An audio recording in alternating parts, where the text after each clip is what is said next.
¿Cómo están? Bien, muy bien. Hoy tenemos buenas noticias. Está con nosotros el secretario de Economía, Marcelo Ebrard Casaubon, y tenemos a dos distinguidos visitantes. A Fabio Sandri, es el CEO global de Pilgrim's Pride, y Jesús Muñoz, presidente y director general de la misma empresa en México. Ellos nos van a anunciar una inversión muy importante para el país. Y como siempre, al final de la conferencia, Noemí Juárez con Mujeres en la Historia. Le doy la palabra al secretario de Economía, después a Fabio Sandri, después a Jesús Muñoz y después recibimos sus preguntas. Adelante, secretario. Con su permiso, Presidenta, muy buenos días. Buenos días, Fabio, buenos días, Jesús, gracias por acompañarnos. Bueno, como lo ha señalado nuestra Presidenta, el día de hoy se anuncia una inversión muy relevante para México. La empresa de la que estamos hablando, Pilgrims, se puede traducir como peregrinos. Está aquí su CEO global, Fabio es brasileño, bienvenido, Fabio. Llevan 38 años en México. Van a hacer una inversión de $1.300 millones. Se va a llevar a cabo en este sexenio, empezando ya, por eso hacen el anuncio. Y la importancia que tiene este proyecto, esta inversión, es que además de los empleos que genera en diversas entidades, ahora les van a dar los detalles, son más de 4,000 empleos directos. La importancia estratégica es que uno de los objetivos del Plan México es aumentar la producción en México, sobre todo en tema alimentario. Entonces, la inversión que van a hacer significa, al término de la inversión, que México va a dejar de importar el 35% del total de las importaciones de pollo a México. Se producirán en nuestro país, que este es uno de los objetivos principales del Plan México. Entonces, es una inversión muy relevante, les damos la más cordial bienvenida. Nuestra Presidenta nos ha pedido que le demos seguimiento muy puntual a esta inversión por su implicación para la seguridad alimentaria del país. Adelante, Fabio. Muy buenos días a todas y todos. Es un honor estar aquí representando a los más de 12,600 colaboradores que formamos parte de Pilgrims México, una compañía que está por cumplir 38 años en el país. En los últimos 10 años, Pilgrims ha duplicado su producción en México, consolidándose con un motor clave de crecimiento para Pilgrims y para JBS, la compañía de proteínas más grande del mundo de la que formamos parte. Este crecimiento tiene un propósito claro: nutrir a las familias, porque para nosotros crecer no es solo producir más, sino hacerlo con responsabilidad, calidad y visión de largo plazo. Nuestra visión es ser la mejor empresa de nuestro sector, convencidos de que cuando hacemos las cosas bien, podemos seguir creciendo y generando oportunidades para un futuro mejor, tanto para nuestros colaboradores como para las comunidades donde tenemos presencia. Hoy, señora Presidenta, estamos aquí para reafirmar nuestro compromiso con México. Con mucho orgullo, compartimos nuestra intención de invertir $1.300 millones en el país de ahora hasta 2030. A continuación, Jesús Muñoz, presidente de Pilgrims México, compartirá más detalles sobre nuestras inversiones y sobre nuestro compromiso con la alimentación y con el futuro de las familias y comunidades mexicanas.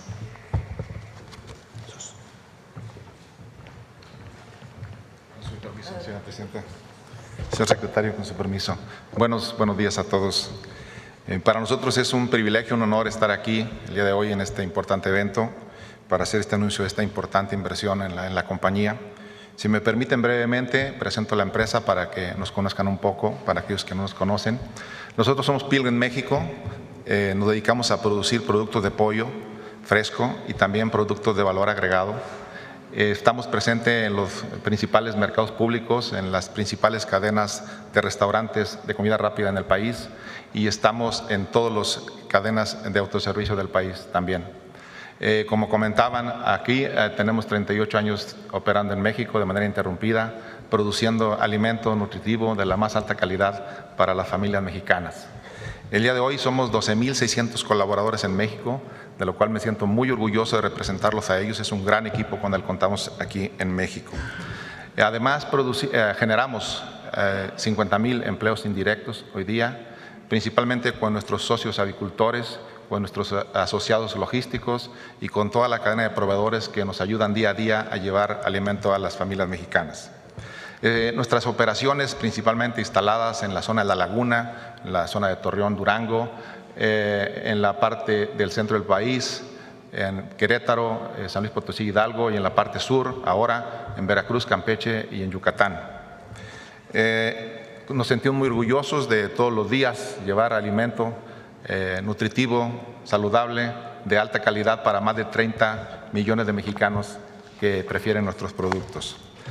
Entrando de lleno en la inversión, comentarles, estamos haciendo este importante anuncio con la intención de invertir $1,300 millones en los siguientes 5 años, de los cuales $200 millones se van a localizar en la parte norte del país, en la parte del estado de Durango y Coahuila, principalmente modernizando nuestra planta productiva ya, las plantas de procesadoras, instalando plantas de paneles solares, instalando una planta de generación de biogás también.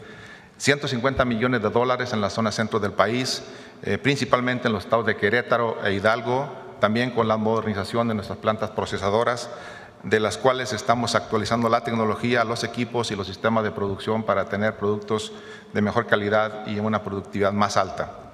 De igual manera, $950 millones en la zona sur del país, principalmente en el estado de Veracruz, donde estamos duplicando la capacidad productiva de nuestras plantas de alimento y las plantas incubadoras.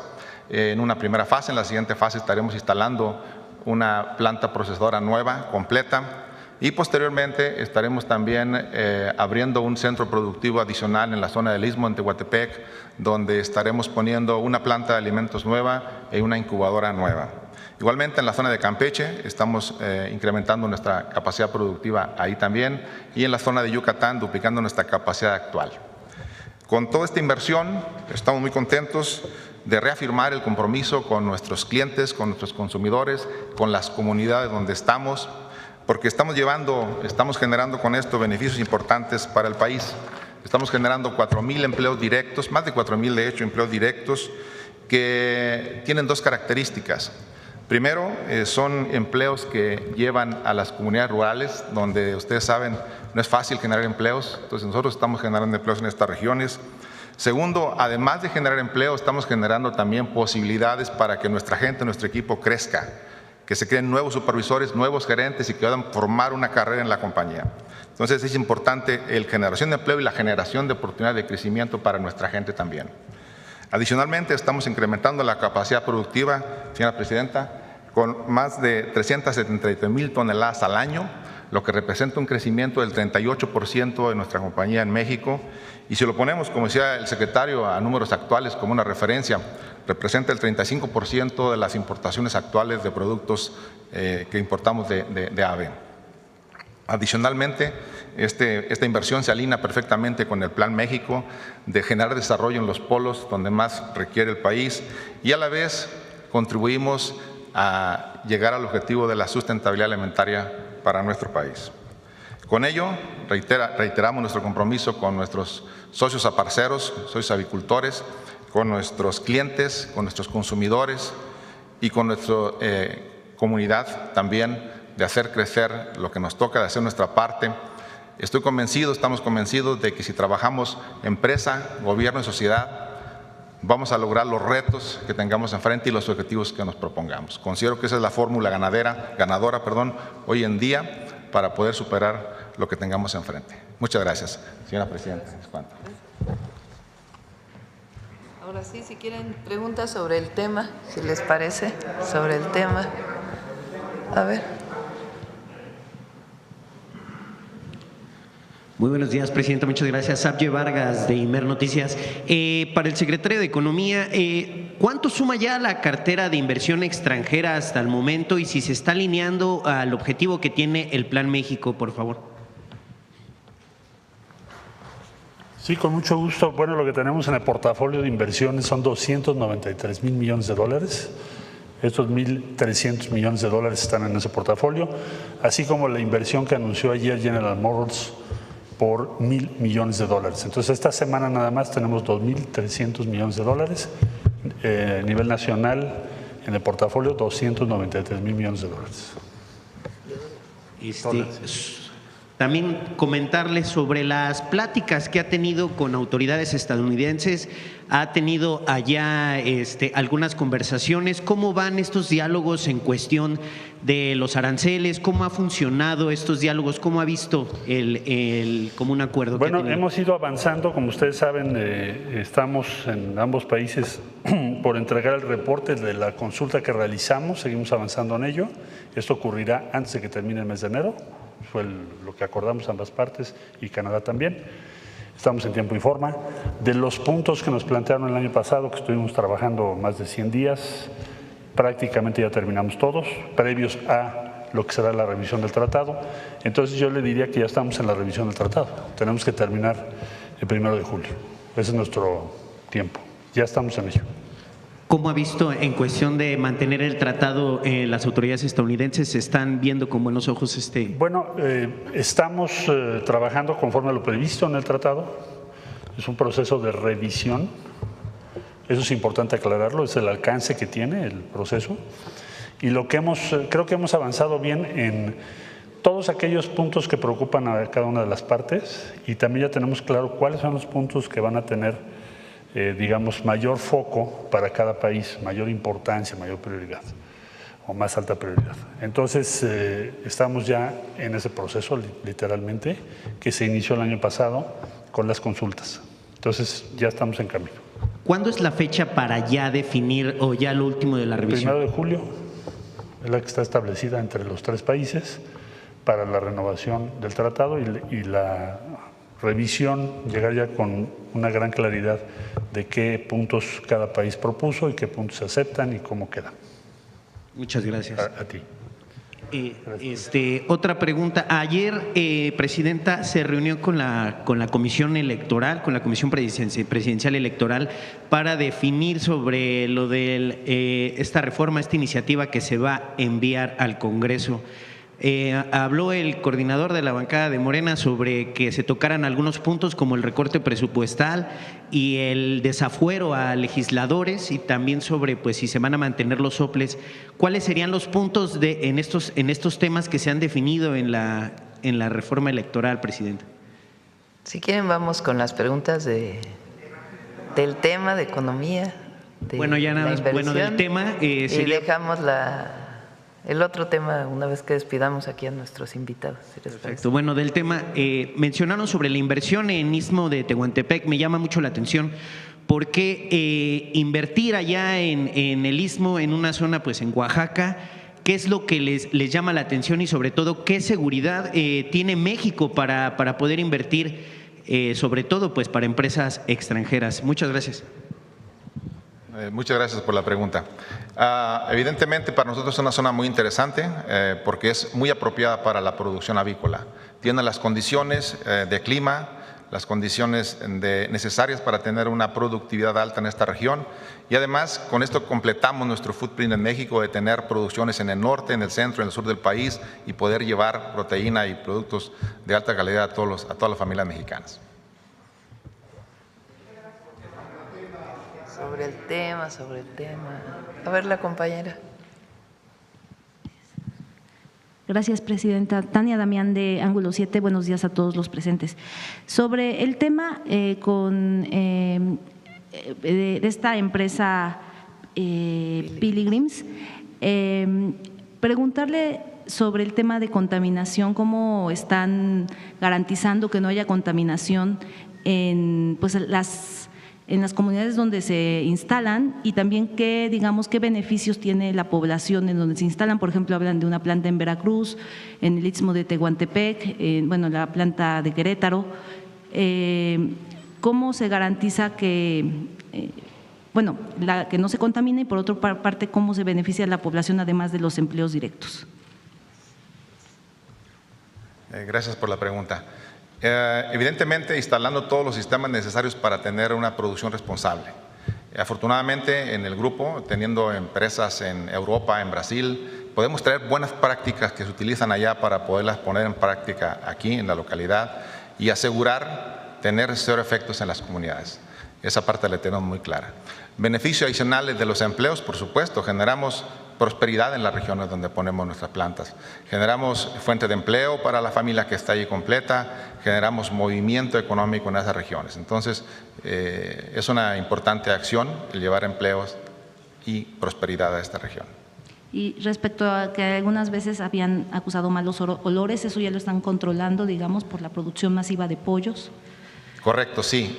Hoy día la tecnología ha avanzado muchísimo, hay sistemas para control de toda esta situación y producir de manera amigable sin afectar las comunidades.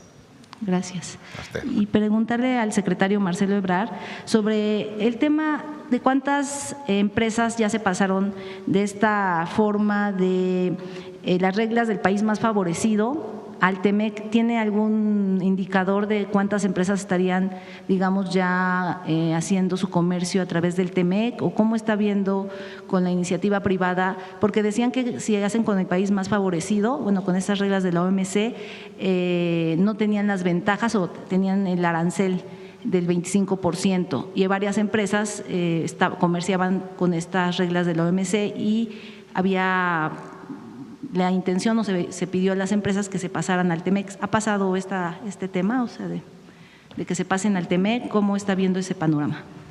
Sí, claro que sí.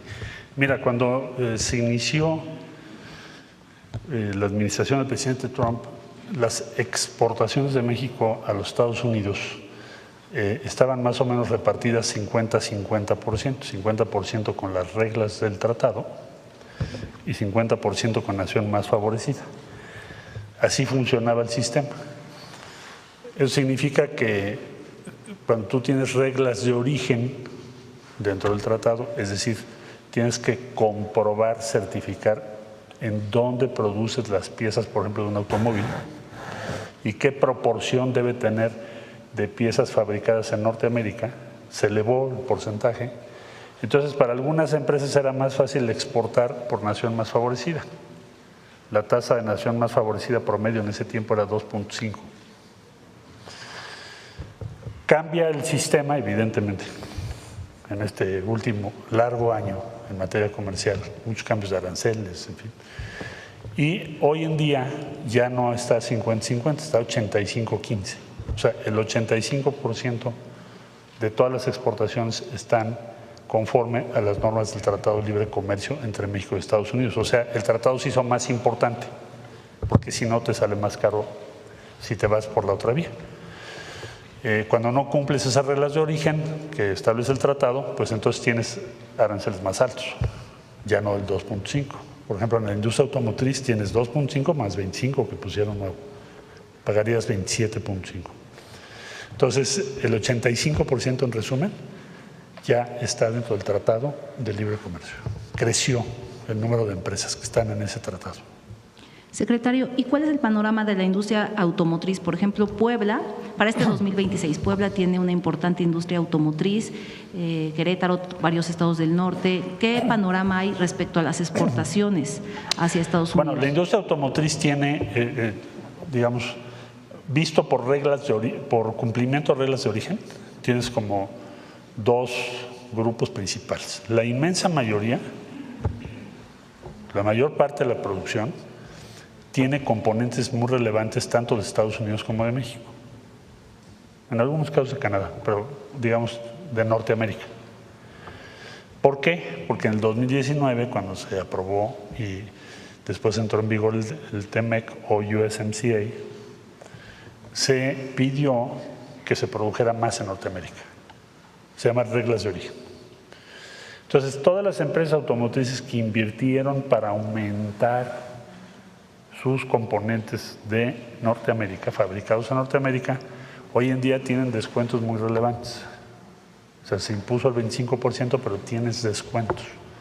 Entonces, en promedio, estás pagando menos del 13%. Promedio. Si tú no tienes partes fabricadas en Norteamérica y especialmente en los Estados Unidos, entonces tienes una tarifa más alta. Entonces, lo que estamos haciendo ahora es plantearle a Estados Unidos, dentro de estas conversaciones que me preguntaba tu compañero, lo que estamos planteando es que se reduzcan las tarifas que se aplican a vehículos que tienen menos componentes de Norteamérica, o sea, el 27.5, que se reduzca, porque ya Estados Unidos estableció aranceles menores para esas regiones, sin pedirles lo mismo que a quienes están establecidos en México. No sé si te quedó claro eso, ¿sí? Bueno, entonces lo que estamos pidiendo es que se alineen esas tarifas o aranceles, de suerte que lo que se produzca en México no sea más caro que lo que se produce en Japón, Corea del Sur, Alemania u otros países del mundo. Estamos en eso ahorita. Es parte de la revisión de la que estoy hablando. ¿Y 2025 cómo cerró en exportaciones automotrices? Cerramos las exportaciones con una reducción de alrededor de un poquito menos del 3%, menor a lo que habíamos esperado. Nosotros habíamos esperado un impacto mucho mayor. Ahora, todo el mundo está alineando sus líneas de producción. Hay otro tema. Estados Unidos quitó el estímulo a los vehículos eléctricos. ¿Te acuerdas que se estableció un estímulo si tú comprabas un vehículo eléctrico en los Estados Unidos de $7,500? Lo quitan. Entonces, ¿qué pasa? Se cayó la demanda de vehículos eléctricos. Entonces, los vehículos eléctricos, pues evidentemente tienen menos demanda en los Estados Unidos, y en México se producían muchos vehículos eléctricos, es parte de ese 3%. ¿Y el panorama para este 2026 sería igual una reducción parecida o esperan algún tipo? Depende de la demanda en Estados Unidos. Depende cómo se comporte la demanda en los Estados Unidos, porque es nuestro mercado principal. Es difícil anticiparlo, pero no se prevé que haya una caída relevante. Gracias, secretario.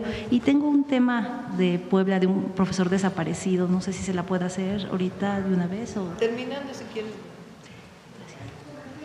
Sobre el tema. A ver, ¿quién más? No es sobre el tema. A ver, aquí el compañero. Vamos a tomar otras 2 preguntas sobre el tema. Buenos días, Presidenta. Buenos Alonso días. Urrutia de La Jornada. ¿Cuáles serían las prioridades de México en la renegociación del tratado comercial? ¿Qué énfasis pondrían para replantear las negociaciones? Bueno, lo vamos a informar ahora que se presente la síntesis que decía yo de la consulta que se llevó a cabo.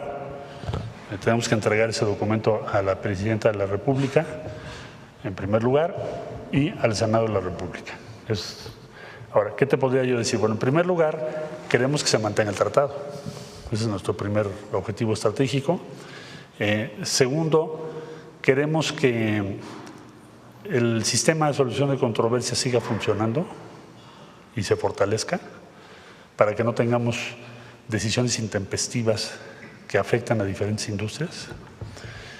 Y estamos planteando también pues, que haya reciprocidad o paridad en varios de los mecanismos, por ejemplo, el mecanismo laboral, y en otras áreas en donde nos gustaría que fuera de esa manera.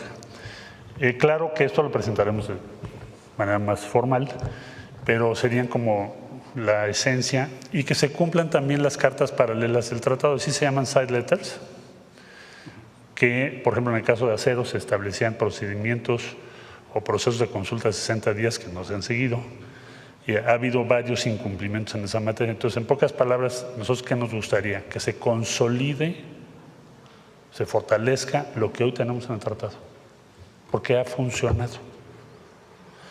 ¿Quién dice que ha funcionado? Bueno, pues hay que ver nada más los números del crecimiento del comercio entre ambos países y el éxito que se ha tenido en números de empleos. Ahí es el punto de partida. Nosotros así lo vamos a presentar en el documento. O sea, el punto de partida es ese tratado que ha significado para los dos países, México, Estados Unidos, y para Canadá. ¿Qué ha significado? ¿Cuántos empleos dependen de ello? ¿Cuántas empresas están en ello? Partimos de lo siguiente: México es el cliente número 1 de los Estados Unidos y el 2, Canadá. No hay, si tú sumas lo que México y Canadá le compran a Estados Unidos, es la inmensa mayoría de sus exportaciones. Es no solo estratégico, sino indispensable. Nadie le compra más, por ejemplo, México le compra más a Estados Unidos que China, Japón y Alemania juntos, para que te des una idea. Lo primero que vamos a hacer en el documento que vamos a presentar es decir, ¿por qué es importante? ¿Qué hemos ganado? ¿Qué significa para nuestro país y para nuestros socios? ¿Y por qué vale la pena fortalecerlo? Con la conclusión de la revisión del tratado, ¿se podrían alejar estas distorsiones de sistemáticas amenazas de aranceles? Bueno, los aranceles, en el caso de los Estados Unidos legalmente, y siempre ha existido la previsión del 232, o sea, no puedes en el tratado modificar esa disposición legal que existe en los Estados Unidos.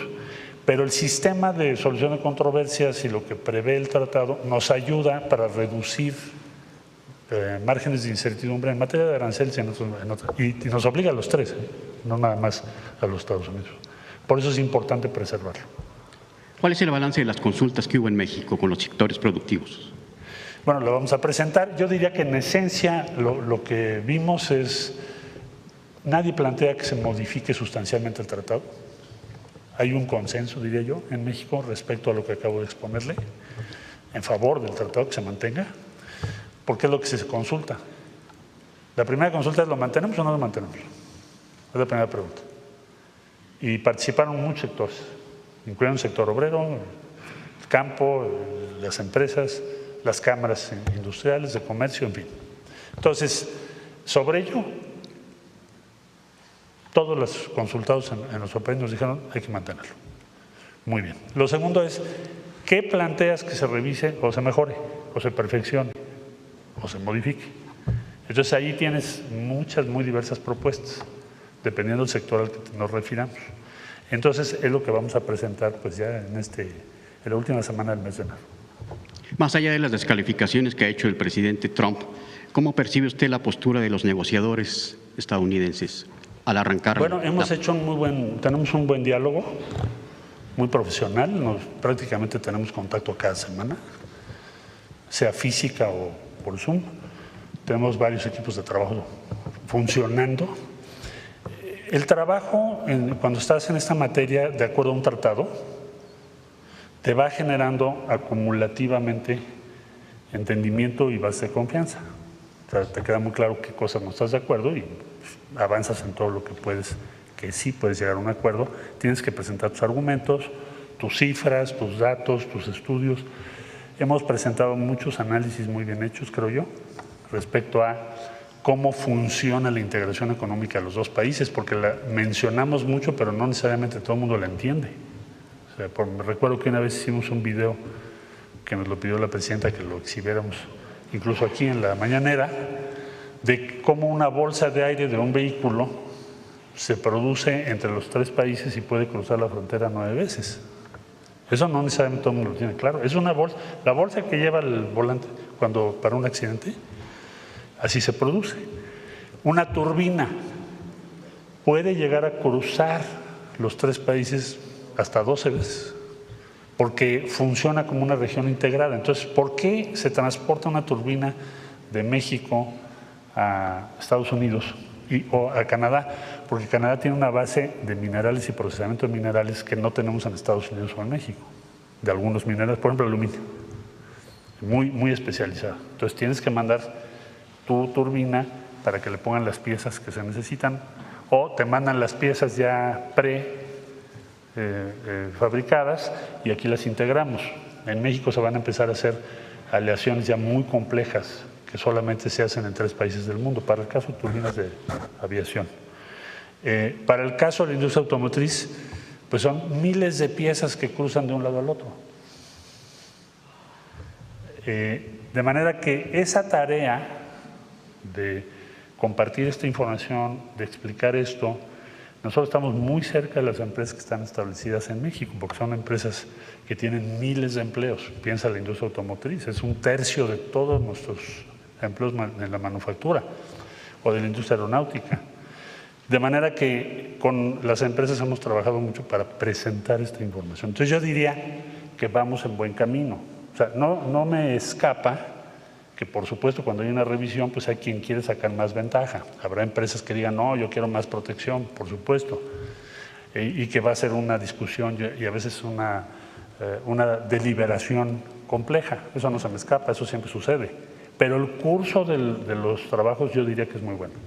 ¿Ha habido acercamientos con el gobierno canadiense bilaterales para enfrentar la negociación? También con mis homólogos canadienses hemos estado trabajando y también desarrollando lo que sería, bueno, cómo podemos aumentar nuestra correlación, nuestro comercio, nuestras inversiones con Canadá, que es un socio muy importante para México. Y en eso estamos trabajando. Vamos a ir presentando los resultados. ¿Cuándo le entregarían al presidente las conclusiones? En la fecha que ella nos instruya, pero ya estará listo la última semana de enero. A finales de mes se entregan entonces ya las conclusiones a nivel de los 3 países. Los 3 países tenemos que presentar qué nos dijo. Bueno, en Estados Unidos ya el embajador Greer hizo una presentación o hizo comentarios sobre esto. Yo he hecho también comentarios y también los colegas de Canadá, pero a fines de enero tiene que ya estar por escrito. ¿Podríamos decir que en febrero arrancan las negociaciones? No, ya estamos en eso. Llevamos meses.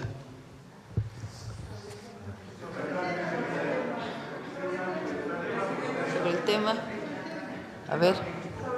Después, Presidenta, ¿puedo hacer una pregunta sobre reforma electoral posteriormente? Ahorita terminando. ¿Sí? Gracias. Buenos días, Presidenta. José Manuel Fuentes, de Capital 21, Corazón de la Capital. Preguntarle sobre este tema ¿cuál es la importancia de que esta empresa invierta esta cantidad y qué implicaciones va a tener en su proyecto para alcanzar la soberanía alimentaria? Bueno, ya lo explicó el secretario Marcelo y la propia empresa. Primero, es muy importante porque hay esta idea de que no hay certidumbre para la inversión, que han manejado algunos. Hay certidumbre para la inversión, toda la certidumbre. En México queremos que haya inversión privada. Por supuesto, debe cumplir con las disposiciones ambientales, con las disposiciones de desarrollo nacional. No puede haber una empresa que consuma mucha agua en un lugar donde no hay mucha agua, con una distribución territorial que permita el desarrollo de todas las regiones del país. Pero en México queremos inversión privada y Pilgrims en particular tiene inversión ya en México, y esta apuesta, digamos, que está haciendo, porque es esencialmente para el mercado interno, es porque les ha ido bien y porque saben que invertir en México pues es seguro y les permite pues seguir avanzando. Evidentemente nosotros queremos garantizar la autosuficiencia alimentaria y la soberanía, que es un concepto más amplio, con estas empresas y también con la producción local, con la que hacen los pequeños productores, a través de no solamente producción de granos, sino también producción animal. Entonces son las dos partes, tanto la producción agropecuaria, industrializada, como los pequeños productores que queremos que también vivan bien de la producción que realizan. Entonces, claro que contribuye al Plan México y contribuye a la autosuficiencia alimentaria del país para ya no estar importando, pues particularmente el alimento relacionado con el pollo. Muchas gracias, Presidenta. También quiero aprovechar que está el secretario, y ahorita el secretario de Economía hizo pues un comentario sobre que una de las cosas que se pueden fortalecer del TEMEC pues es el panel de controversias. Esto lo pregunto para enfatizar porque hemos visto que el presidente de Estados Unidos pues ha impuesto aranceles a varios sectores y esto pues violenta el Tratado de Libre Comercio, el TEMEC. Entonces, ¿qué van a hacer o qué van a buscar para que esto ya no suceda? Y que también hemos visto que Estados Unidos ha utilizado estos paneles para el tema energético porque pues hay algunas diferencias ahí, pero México también cómo puede utilizar a su favor, sobre todo porque nos han impuesto aranceles en el tema del acero y también del aluminio. Bueno, te diría lo siguiente, el sistema de solución de controversias establecido en el tratado fue básicamente convenido en la revisión del 2019. Digamos que ese fue el planteamiento más relevante para México. Equivalente al que hizo o hiciera entonces la primera administración del presidente Trump sobre el mecanismo laboral. o sea, de que se esté cumpliendo las normas laborales en empresas. Bueno, ese sistema de solución de controversias para nosotros es extraordinariamente importante, porque no quiere decir que siempre vas a ganar el panel, ¿no? Nosotros ganamos un panel y perdimos uno. Pero nos parece sumamente importante porque en el panel hay una esfera igualitaria, simétrica. La otra vía es que hagas una negociación pues, de cada tema en donde siempre estás en desventaja. Por eso para nosotros es muy importante. ¿Qué pensamos que se debe fortalecer? Bueno, lo que te puedo decir a estas alturas es de que sea más ágil, en la medida de lo posible, y que abarque más campos, de manera que reduzca. ¿Cuál es el objetivo final? Reducir la incertidumbre sobre la aplicación del tratado, lo más que podamos. Ese es el objetivo, que además lo comparte pues, todas las empresas de los 3 países, ¿verdad? Entonces, esa será una de los objetivos a lograr. Otro tiene que ver con el mecanismo laboral que ya comenté ahorita, es decir, que también se aplique en los demás países, no solo en el caso de México. Y que los estándares ambientales que se le pidan a México los cumplan también ellos, igualitos. Entonces, bueno, hay muchos temas, pero estos serían sobre el mecanismo de solución de controversias que es tan relevante para nuestro país.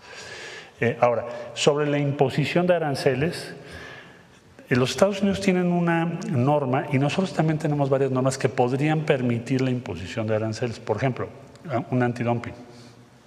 Nosotros acabamos de iniciar el antidumping respecto a manzana. Hay otro respecto a cerdo.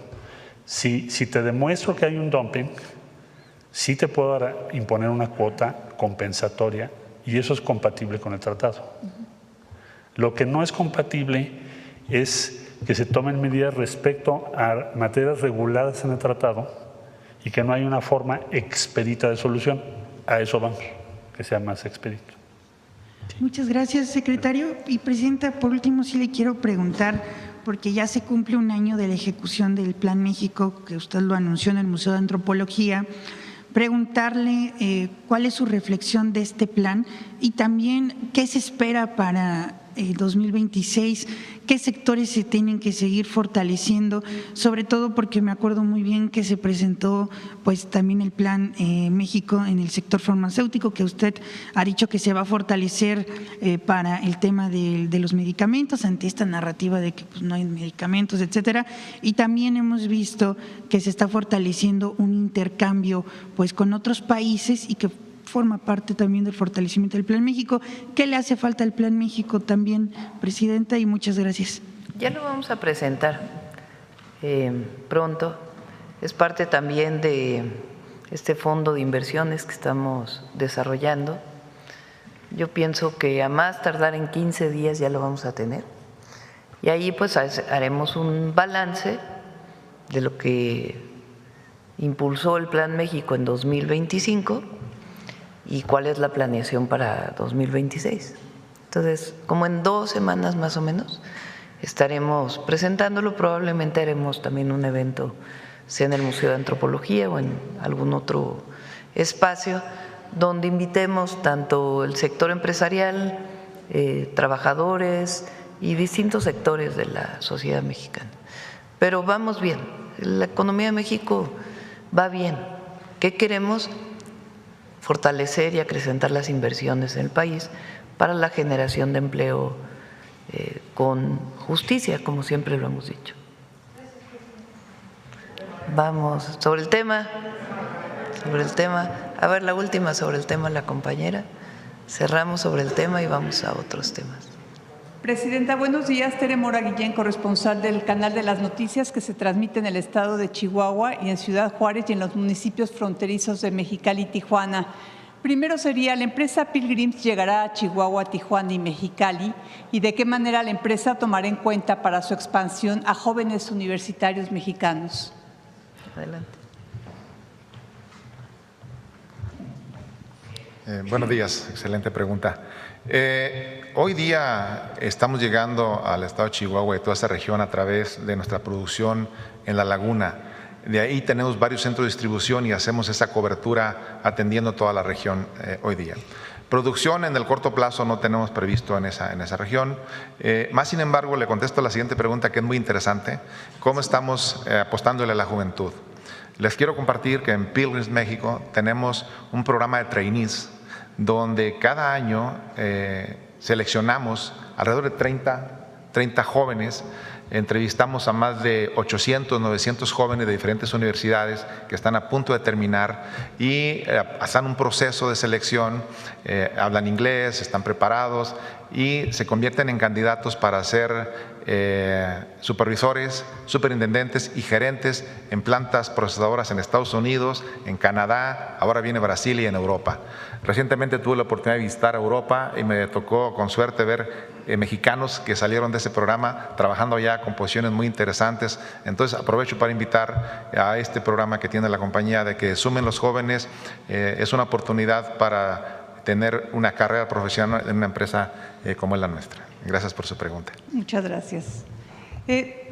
Ahora, tengo otra pregunta, Presidenta. La próxima semana comienza la Feria Internacional de Turismo FITUR en Madrid, España. Usualmente asisten gobernadores y secretarios de turismo, así como empresarios y prestadores de servicios turísticos. Hace unos días la secretaria de Turismo convocó a los servidores públicos a no cometer excesos ni abusos al asistir a restaurantes y almacenes. Se estima que aproximadamente 1,000 mexicanos estarán en Madrid. ¿Qué otras acciones de control tienen contempladas para que no se deteriore la imagen de nuestro país como ha pasado en anteriores ferias? ¿Cómo capitalizará nuestro país en la promoción turística el asistir como país invitado a la FITUR? Van muchos mexicanos y mexicanas, tanto gobernadores como algunos de sus equipos, está ya la secretaria de Turismo. Pues lo que recomendamos, claro que cada gobernador tiene su decisión, porque van de todos los partidos, no de uno o de otro, pues es que no lleven grandes comitivas, que no utilicen recursos públicos para estos viajes, o que si van a utilizar recursos públicos, porque ponen digamos un stand, una feria, un área importante de sus propios estados para promover el turismo en sus estados. Pero pues que no haya excesos, esa fue la recomendación y se va a cumplir. La mayoría de los gobernadores o todos los gobernadores y gobernadoras lo van a hacer bien. Bueno, la feria es muy importante, se está dedicando a México. ¿Y cuál es el objetivo? Pues traer más turismo al país. Estas ferias van personas dedicadas al turismo, promotores del turismo, y ahí se hacen acuerdos de que si un congreso viene a México, de que si un, ¿cómo se llaman los grandes barcos? Un crucero va a venir a México, que si puede haber una inversión de un hotel en algún lugar, que más vuelos, por ejemplo, vayan al aeropuerto de Tulum, de Cancún, de la Ciudad de México. Ahora en particular pues se está promoviendo muchas actividades alrededor del Mundial. Entonces es una actividad muy importante. Cerramos con muy buenos números del turismo en 2025, muy buenos. Voy a pedir a Josefina que venga para que ella los pueda exponer y después que presente también los resultados de la feria. Entonces es un evento muy importante. Es en España y pues ya vendrán a informar de los resultados. Presidenta, ¿cuál es su opinión de que el día de ayer Estados Unidos anunció que va a frenar visas de inmigrantes a 75 países? Que aquí no está México, desde luego. Bueno, pues no quiero entrar en mucha controversia. Hay cosas en las que estamos de acuerdo y hay cosas en las que no estamos de acuerdo. Y también perdón. Hasta ahí. También le preguntaría, el TEMEC no contiene ajustes promigrantes, pero sí incluye disposiciones laborales robustas y mecanismos de movilidad temporal para profesionales. ¿Cuál es su opinión al respecto? Bueno, hay mecanismos principalmente con Canadá, que es muy importante, y obviamente no está exactamente en el tratado, pero uno de los temas pendientes que tenemos con Estados Unidos pues es el tema de los mexicanos que están allá, sobre todo, y de que se permita generar una condición, porque ellos necesitan trabajadoras y trabajadores mexicanos, que se pueda generar una condición en un esquema migratorio que sea factible para ambos países. Pero bueno, ese es otro tema que tenemos pendiente con Estados Unidos. Por lo pronto, los temas laborales pues son parte del tratado y consideramos que están bien establecidos y que en todo caso deben fortalecerse de ambos lados, como bien lo menciona el secretario. A un año del Plan México, el camino no ha sido fácil ante las amenazas de imposición de impuestos y acciones del gobierno norteamericano. ¿Cómo se contempla potencializar el plan que ha sido bien recibido por el sector empresarial e inversionistas extranjeros? Ya lo vamos a presentar. Muy bien, y por último. Yo estoy muy entusiasmada porque va a haber más inversión en infraestructura, en energía, pues en petróleo, en gas natural, en electricidad, va a haber más inversión en fuentes renovables de energía, va a haber más inversión en carreteras, la garantía de que se van a construir los trenes que estamos construyendo, en agua, y es a través de esquemas de fortalecimiento de la inversión pública, inversiones mixtas con un esquema completamente distinto al que históricamente se hizo sin ceder concesiones y algunas inversiones privadas. Eso es solamente en infraestructura, pero hay muchas otras inversiones productivas que estamos seguros que vienen a México a partir de este año. Ese es el caso de Pilgrims y otras inversiones que están en la cartera que tiene Secretaría de Economía y además estamos facilitando las inversiones a través de la ventanilla única. Entonces, es un buen año para México y el Plan México se va a ir consolidando.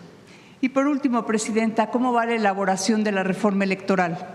Eso ya lo vemos. Ahorita que despidamos a nuestros amigos que vinieron a informar sobre Pilgrims. ¿Les parece que con esto cerramos esta ronda de economía? Muchas gracias, Presidenta. Sí. Y ahora contestamos las otras preguntas. Nos despedimos para que… Pásense para acá, nos tomamos una foto aquí. A mí, vente tú también.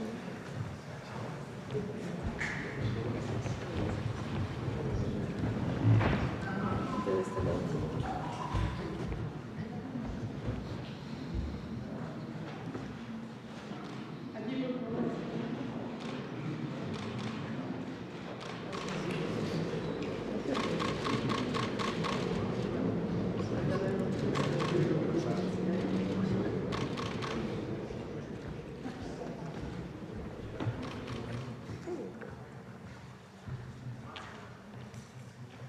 Bueno, ahora sí vamos a otras preguntas. Les adelanto el tema electoral porque sé que todos están con ese tema. Ayer había una cantidad de reporteros, de periodistas afuera. Todavía no tenemos la propuesta. Eso es muy importante. Estamos haciendo una propuesta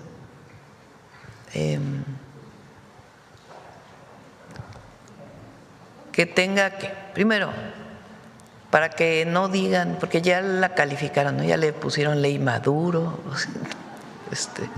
ya hay debate de que la presidenta es una autoridad si no hemos presentado la propuesta.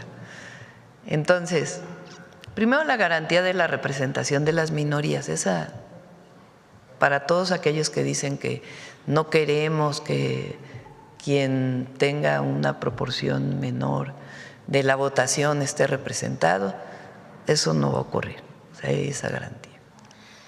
¿Cuáles son los temas que nos interesan? Y no por nosotros, sino porque es el interés del pueblo de México, que está en distintas encuestas que hemos hecho, que ya las vamos a presentar.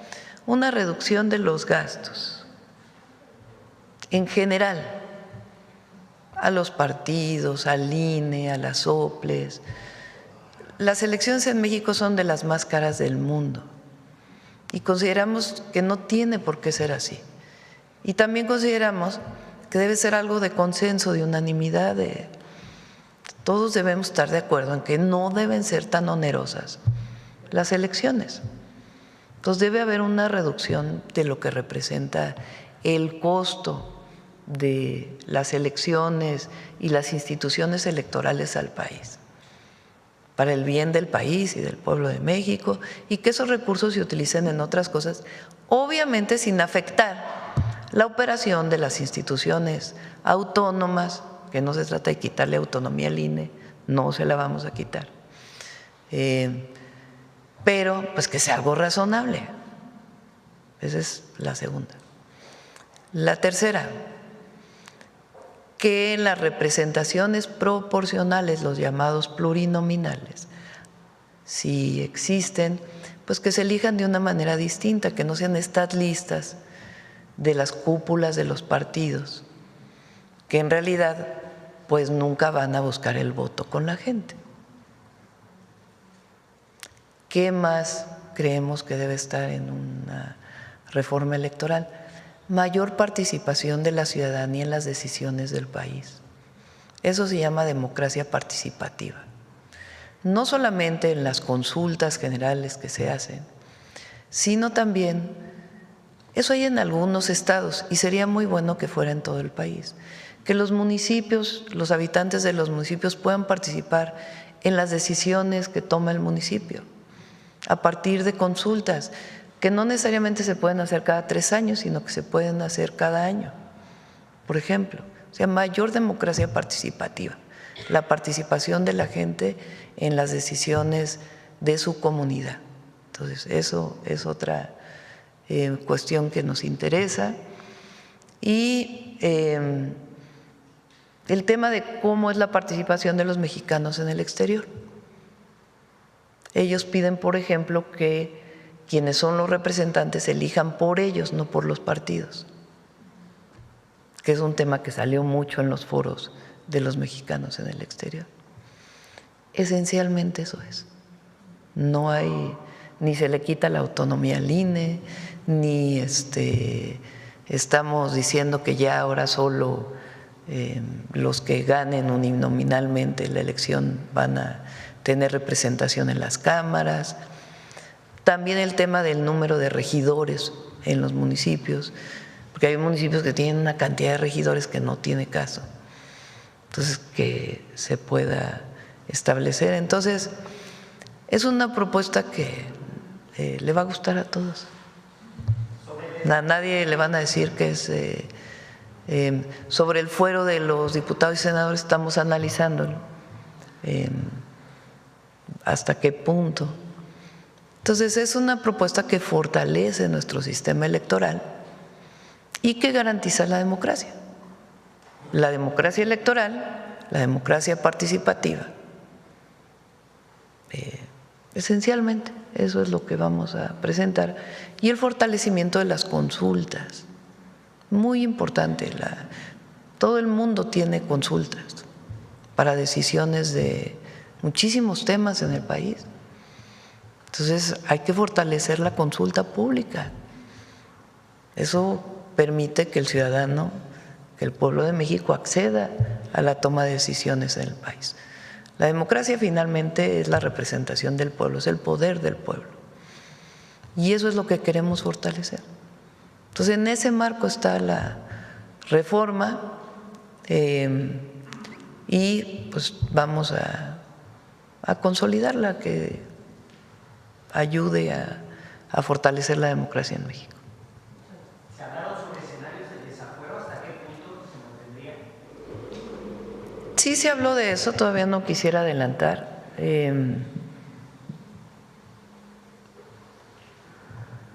Y bueno, ya lo platicaremos, ya no quiero abundar mucho más. Eso es lo que ya va a venir en la propuesta, el fortalecimiento de la consulta no solamente nacional, sino estatal y municipal.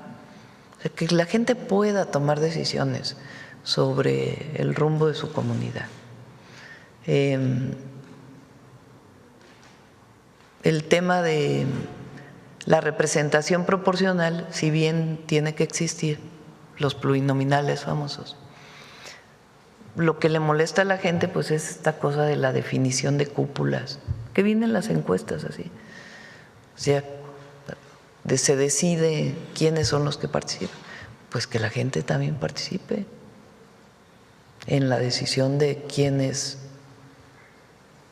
son quienes pueden participar en esa lista. Entonces, está muy interesante. También estamos definiendo eso. Yo creo que primera semana de febrero, más o menos, por ahí, ya vamos a tener la propuesta. Bueno, ¿quién más? A ver, la compañera. Y luego acá, que desde antier andas pidiendo la palabra. Gracias, presidenta. Karina Aguilar, del diario 24 Horas, buenos días. Preguntarle, ¿cómo va a ser esta negociación con los aliados de PT y del Partido Verde? Ellos se han opuesto en demasiadas ocasiones a la reducción de las prerrogativas porque son finalmente pues con lo que sobreviven. ¿Cómo iniciarán esta negociación? Y nos comentaban ayer los coordinadores parlamentarios que primero tendrán que convencer a los aliados y luego se presentaría la iniciativa. ¿Es así? Pues tiene que haber diálogo. La Secretaría de Gobernación y la Comisión están dialogando con todos. Se hicieron los foros y una vez que se presente la propuesta, pues ya también dependerá de los diputados y los senadores en su aprobación. Para el tema de las consultas sí tiene que haber algunas reformas constitucionales, pero no son grandes reformas constitucionales. ¿Cuántas reformas constitucionales estarían planteando para llevar a cabo esta reforma electoral? Ya ven que el otro día les dije de un programa que había cuando era niña, no sé si se acuerda Marcelo, el concurso de los 64,000 pesos. Lo llevaba Pedro Ferriz Santa Cruz, el papá de Pedro Ferriz. Búsquenlo ahí en el YouTube. Yo ya lo busqué porque me acordé el otro día. Y entonces había concursantes, se les hacían preguntas. Si contestaba, pues ganaba primero 2,000 pesos. Podía seguir concursando hasta los 4,000, hasta los 64,000, donde ya los ponían en una cabina para que nadie les soplara, con los oídos tapados. Así estamos con la reforma electoral. Todavía estamos trabajando, estamos contestando algunas preguntas internamente que permitan hacer una reforma que resuelva pues estos problemas que a la gente le parecen que no deben ser así y que sea aceptable. O sea, no es una reforma que va a desaparecer pues muchas cosas que han funcionado en México, pero sí que fortalezca la democracia, que fortalezca, por ejemplo, también la fiscalización de los recursos. ¿Cómo se usan los recursos? ¿Quién usa los recursos? ¿Cuándo se hacen las sanciones? Si se usan muchos recursos, ¿cuándo se sanciona al candidato o a la candidata? Temas que nos parecen relevantes, yo creo que para todos. ¿Estaría recibiendo usted a los coordinadores o a los dirigentes de estos dos partidos aliados? Yo creo que es con la Secretaría de Gobernación y la Comisión que estarían platicando. Dice que busca que salga por consenso. Sin embargo, hemos visto que en la mayoría, prácticamente en la mayoría de las reformas constitucionales y demás, se ha dado pues por esta mayoría que tiene Morena, PT y Partido Verde, y que realmente pues poco o nada toman las propuestas de la oposición. ¿Sería igual o la oposición sí podrá tener, además de la voz que va a tener en el debate, podrá tener un poco de injerencia en modificar algo de esta iniciativa? Pues para eso se envía al Congreso. Ahí es donde pues podrán hacer algunas modificaciones si así lo consideran. Lo que es muy importante es que, a ver, la oposición e incluso la derecha, no solo nacional, sino internacional, ha querido decir que en México no hay democracia y que México va a un régimen autoritario. Falso de toda falsedad. Primero, en México hay democracia, democracia electoral, democracia participativa, libertades absolutas. Cuando hay algún problema de una autoridad, un policía, un guardia que hace uso excesivo de la fuerza y sanciones. Hay respeto a los derechos humanos. México es un país democrático. La elección del Poder Judicial, pues es una elección democrática. Alguien puede no estar de acuerdo, pero no es una opción autoritaria, es una opción democrática de decisión de cómo se conforma el Poder Judicial. Y la reforma electoral tiene el objetivo de fortalecer la democracia. Entonces, nadie va a poder decir que vamos al autoritarismo, que en México la presidenta quiere tener el control de todo, que Morena ahora va a ser el único partido que exista en el mundo. No, es el fortalecimiento del régimen de democracia electoral y participativa que ayuda a fortalecer la democracia en México. Ese es el objetivo de la reforma que estamos planteando.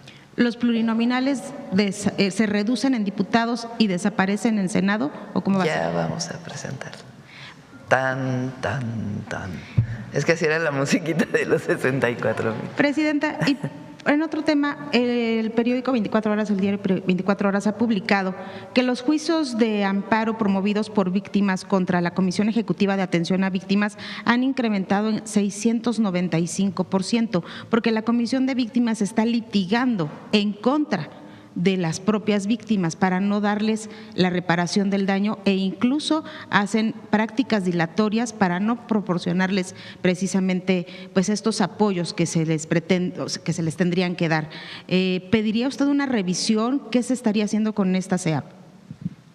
Habría que ver en qué es lo que mencionas. La ley de víctimas tiene establecido muy claro y además ha habido muchos casos de reparación integral del daño en donde se van incorporando pues a las nuevas decisiones. La Comisión Ejecutiva de Víctimas tiene un marco en el cual se establece junto con las fiscalías o en otros casos dentro de la propia ley de víctimas hasta dónde alcanza la reparación integral del daño. Hay algunos casos donde las personas piden mucho más de lo que está establecido en la ley. A lo mejor son los casos que tú mencionas, no tengo la certeza. O hay a veces despachos de abogados pues que utilizan la situación de las víctimas para ofrecerles que van a conseguir 10 veces más de lo que se les está dando a partir de la ley. Entonces, a lo mejor son estos casos, no tengo la certeza, pero lo vamos a revisar. Muchas gracias. Sí. Bueno, al compañero. Gracias, Presidenta. Jorge Chaparro, de Mega Noticias. Presidenta, hace un par de meses le pregunté sobre un asunto que estaban sufriendo los chicos de la universidad en la Ciudad de México. En Mega Noticias somos críticos, pero también reconocemos cuando hay una buena labor de gobierno. Reconocerle que pues ya se atendió este problema, hubo sensibilidad de parte de su gobierno y es creo que lo que nos corresponde. Sin embargo, también, bueno, pues tengo que hablarle acerca de La Escuela es Nuestra. Un programa que ha recibido más de 100,000 millones desde 2019 a la fecha y que, pues, sin embargo, todavía hay 49,000 escuelas sin agua, 39,000 sin sanitarios, 32,000 sin energía eléctrica. Esto de acuerdo con cifras de la propia Secretaría de Educación Pública. Los programas que se aceptan o que se hacen a través de La Escuela es Nuestra, pues carecen de control específico por parte de la autoridad. Y entonces esto permite que haya discrecionalidad en las escuelas. De la Auditoría Superior de la Federación, en 2020 son 573 millones que no se comprobó que se realizó el trabajo que habían dicho. Y de 2021, el 93% de los expedientes desapareció. No sabemos qué hay con ellos. A partir de 2023 dejaron de hacerse estas auditorías y hasta ahora pues es un programa que no es transparente plenamente. Preguntarle también porque tenemos el caso de un bachillerato en Xochixtlán, Todos Santos, Puebla. Aquí la comunidad decidió que pondrían un salón de cómputo, pero lo hizo el hermano del encargado de recibir los recursos por parte de los padres de familia. Lo hicieron sin planeación, sin nada, y lo que ocurre es que ahora tienen que apagar toda la escuela para que funcione el salón de cómputo porque no tienen energía suficiente.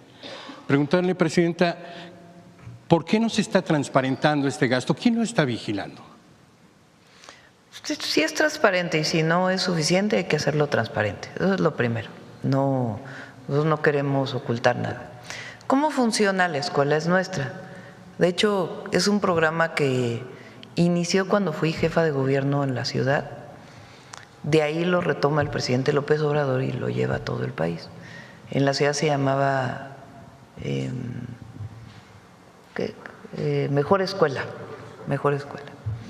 ¿En qué consiste? Se destinan recursos, este año creo que son 25,000 millones de pesos, 26,000 millones de pesos, se destina a todas las escuelas del país. A veces en un año no toca el 100%, sino que le toca al 50% un año y al 50% otro para que sea suficiente recurso. El año pasado incorporamos a las escuelas de educación media superior, a las preparatorias. Entonces se hace una asamblea en la escuela y entre todos deciden el comité que va a ejecutar la obra y entre todos deciden para qué van a utilizar los recursos. Hay escuelas que les tocan 300,000 pesos porque es una escuela de 30 niños y niñas, y hay escuelas que le tocan 3 millones de pesos o 1 millón de pesos, creo que 3 no tocan, pero 1 millón porque son 200 niños y es más grande la escuela. Entonces, en la asamblea dicen, lo más importante es arreglar los baños. Entonces, bueno, hay que arreglar los baños. Se nombra un tesorero y un comité de vigilancia. Entonces se les otorgan los recursos, en algunos casos en una sola ocasión y en otros casos en 2 ocasiones. Entonces la escuela, este comité, con apoyo de las autoridades educativas, pues tiene que comprobar que en efecto los 300,000 pesos que se le dieron arreglaron los baños. ¿Cómo lo comprueban? Con fotografías, con facturas, con la documentación de todo lo que compraron. ¿A quién contratan? Depende de los propios padres de familia. Y por eso hay un comité de vigilancia para que vigile que se usaron bien los recursos y un tesorero que administra los recursos. De los 3 años o 4 años que ya lleva este programa, ha habido observaciones de muy pocos. Son un 1% que en cuanto se dieron los recursos la persona se llevó el dinero o que no se utilizó adecuadamente. Es muy poquito. Por ejemplo, tú dices, del 2021 fueron 500 millones de pesos. Es bastante, ¿verdad? Pero comparado con los 25,000, pues es un porcentaje pequeño y tiene que investigarse y levantarse las denuncias correspondientes para esos 500 millones de pesos, si es que ese fue el caso. Es un buen sistema porque es muy expedito. Entre los padres y madres de familia se ponen de acuerdo. ¿Qué estamos haciendo también para fortalecerlo? Por ejemplo, esto que dices, compran aires acondicionados. Pues sí, pero no checaron la parte de la electricidad. Entonces tenemos un programa ahora especial de Comisión Federal de Electricidad con la SEP para el tema de la electricidad en las escuelas. Incluso porque algunas escuelas luego CFE va y les corta la electricidad. Porque el municipio no pagó, porque lo paga el municipio, lo paga la SEP. Y pues eso no puede ser que le cortes la luz a una escuela, ¿verdad? Porque pues es indispensable que la tengan.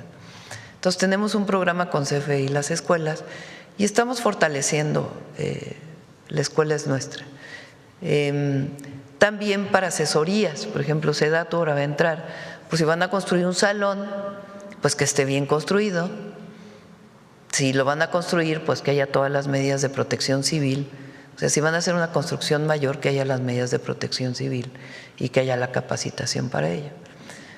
Pero vamos a buscar transparentarlo más para que sobre todo para que todas las madres y padres de familia sepan que se están usando bien los recursos. Gracias, Presidenta. También hace algún tiempo le pregunté, incluso me hizo favor de convocar a la secretaria Raquel Buenrostro en torno a estos ventiladores que vendió una empresa inglesa y que no ha cumplido con el contrato. La secretaria nos dijo que en diciembre, en 15 de diciembre más o menos, estaría llevándose a cabo la audiencia y se tenía planeado que para mediados de enero, en estas fechas, debería ya de haber una resolución al respecto para saber si México recuperaría esa parte de recursos o no. Preguntarle si le han informado algo al respecto. No tiene usted información. Invitamos a Raquel para que lo pueda platicar. Y bueno, entonces guardaré las preguntas de si hay responsabilidad para algún funcionario a la secretaria. Sí. Y finalmente preguntarle en torno a la reforma electoral. Para usted el senador Adán Augusto López es un negociador confiable. Se lo voy a preguntar, si me permite, porque durante la llamada reforma electoral del presidente Andrés Manuel López Obrador, el Plan B, el senador negoció sin informar al presidente respecto de la cláusula de vida eterna que se conoció así en su momento. El presidente en una mañanera me decía que no era cierto, que yo le estaba advirtiendo sobre esa cláusula, y al día siguiente reconoció que sí se había metido sin que él lo supiera. Hoy Adán Augusto López es el responsable de esta negociación y otra vez va a tener que negociar con el Partido Verde, el impresentable Partido Verde, y con el PT para que tengan la mayoría de votos. ¿No es momento, Presidenta, de revisar este papel que juega el senador? Y también no es momento de revisar que si bien la derecha puede tener los defectos que quiera, son mexicanos y también merecerían ser escuchados e incluidas algunas propuestas. Se ha escuchado a todos, a todos. ¿Usted los ha escuchado? ¿Se ha reunido con ellos? Por ejemplo, ayer me dieron leí la propuesta que presentó Claudio X González. Bastante mala, por cierto. Leí la propuesta que presentó Lorenzo Córdoba. Leí la propuesta que presentó el INE, aunque es larguísima. La verdad todavía no la acabo esa. Tienen algo ahí interesante. Le propusieron a Pablo que se llevara la elección de jueces para el 28, no el 27, para que no quede todo junto. El INE. El INE propuso eso. Pues hay que considerarlo de acuerdo con los argumentos del INE. Entonces sí las hemos leído y las ha leído la comisión. Y, o sea, ¿qué es lo que se hace? ¿O qué es lo que vamos a hacer? Yo espero que primera, máximo segunda semana de febrero tengamos la propuesta. En este marco, como les menciono, se envía al Congreso y en el Congreso se discute. Ahí incluso pueden hacer más foros si quieren. Entonces ahí se discute y pues ya se considera su aprobación. Pero pues tenemos la atribución para hacerlo. En el Congreso, pues ahí está la representación del PAN, del PRI, de Movimiento Ciudadano, para poderlo discutir. Claro. Me dice que ya leyó la propuesta de Lorenzo Córdoba. ¿Qué le pareció? Tampoco está muy buena. Es que ellos tienen una idea del Instituto Electoral como… Entonces, yo considero que debe ser un organismo autónomo, pero es el organizador de las elecciones. Claro. O de las consultas. No es más allá que eso. Usted decía también que pues usted no va a votar la ley porque lo tendrá que hacer el Congreso, eso me queda claro, el Poder Ejecutivo no es legislativo. Sin embargo, su opinión es importante y también la gestión que usted haga para tratar de conciliar a un país en todos sentidos. La pregunta en concreto es, ¿tiene usted planeado reunirse pronto con la oposición, con algunos líderes de la oposición? No tengo pensado reunirme con ellos. Yo creo, a ver, la propuesta que vamos a enviar fortalece la democracia. No es una propuesta que nadie va a poder decir en esa propuesta que estamos hacia un autoritarismo, que nadie va a poder decir eso. Es una propuesta que fortalece la democracia y estará a debate en el Congreso. Pues para eso es el Congreso, para debatir, para discutir. Hablaba también acerca de que la democracia es muy cara y uno de los factores más importantes es la credencial del elector. La oposición, ahora ya no oposición, ahora gobierno, durante muchos años peleó para que hubiera candados y se evitara que esta credencial fuera utilizada de mala manera, ilegalmente. Tan fuerte es que hoy es la identificación oficial por excelencia para todo el mundo. Esto de que son caras las elecciones, son caras por los partidos políticos, no por el instituto o por el… No, el instituto también es muchísimo, muchos recursos. Todavía no sé si ganan menos que la presidenta o más. No sé cuántos ganen más que la presidenta.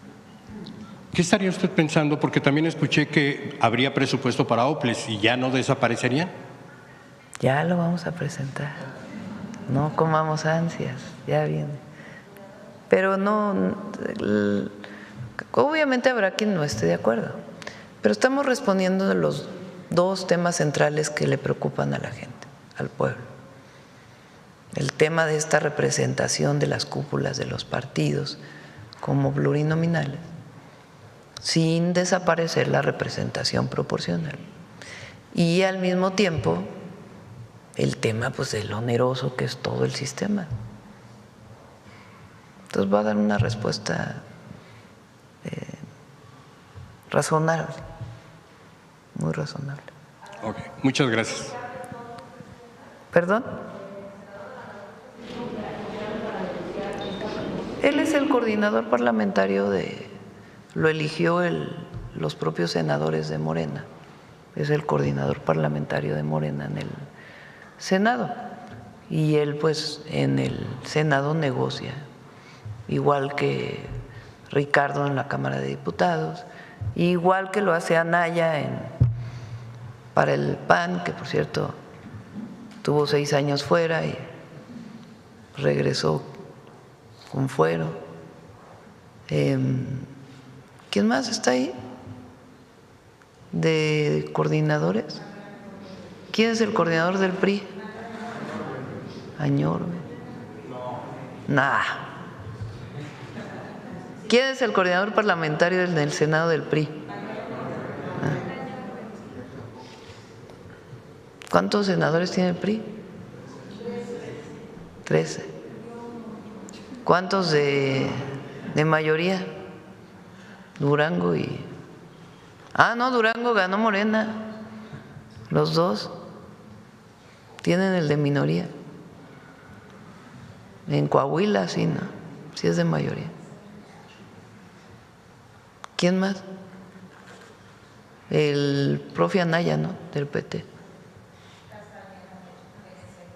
Castañeda, Clemente Castañeda.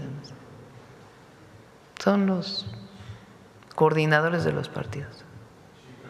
Vamos. La última pregunta. Ya preguntaron ya mucho. A ver, la compañera que no ha preguntado. Buenos días, Presidenta. Soy Ivonne Menchaca, reportera de Grupo ASIR. Entonces, digamos que en conclusión no hay nada de qué preocuparnos o preocuparse la oposición en este caso por esta reforma electoral.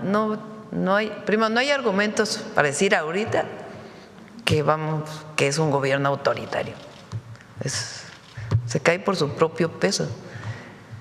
Y tampoco van a tener argumentos con la propuesta que vamos a enviar de que vamos a la autoritaridad. Ningún argumento. Ok, muy bien. Preguntar…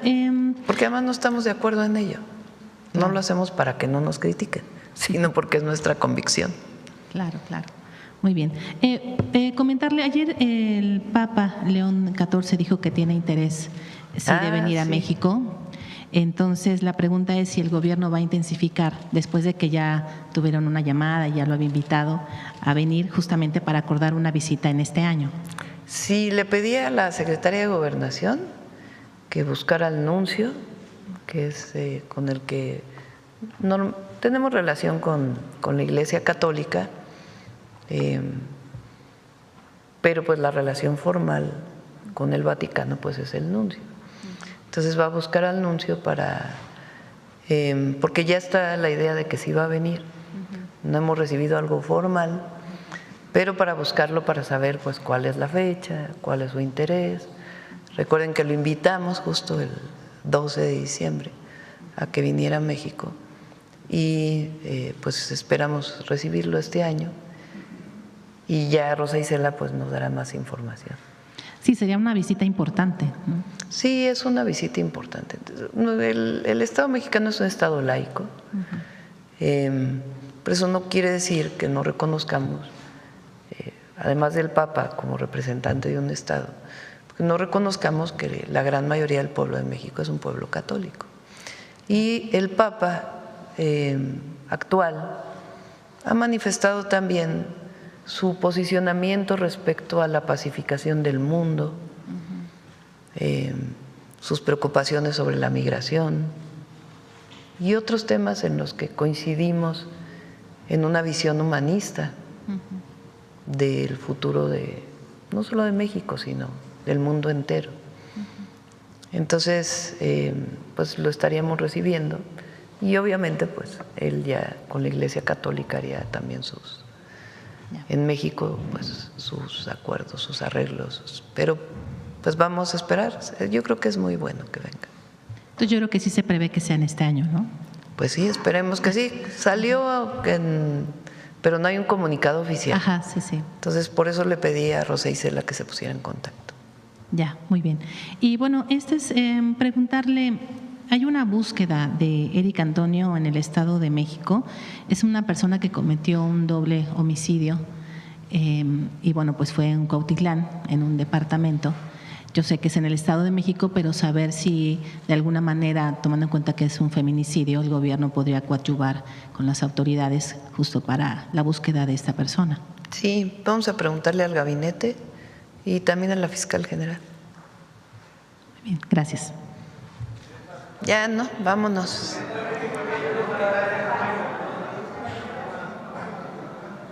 Mujeres en la historia. Vamos, Noemí. Con permiso, Presidenta. Muy buenos días a todas y a todos.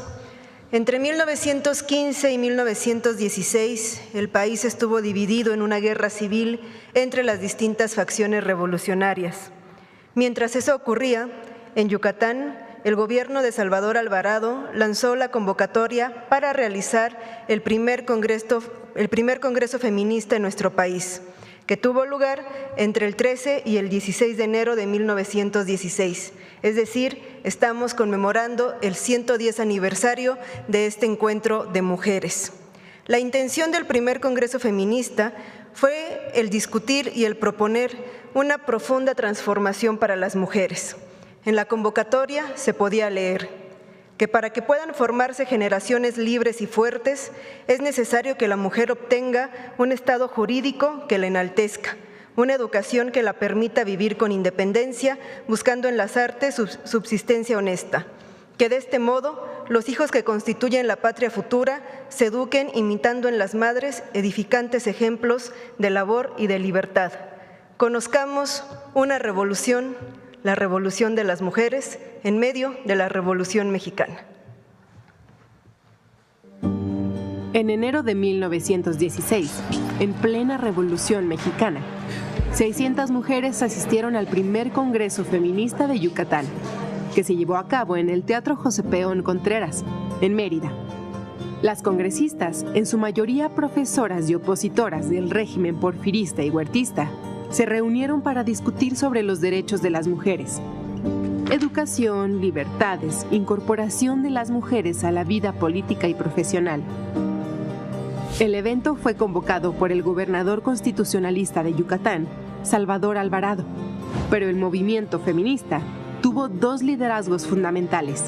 Elvia Carrillo Puerto, yucateca, profesora rural autodidacta, defensora de las mujeres campesinas y fundadora de la Liga Feminista Campesina en Motul, Yucatán.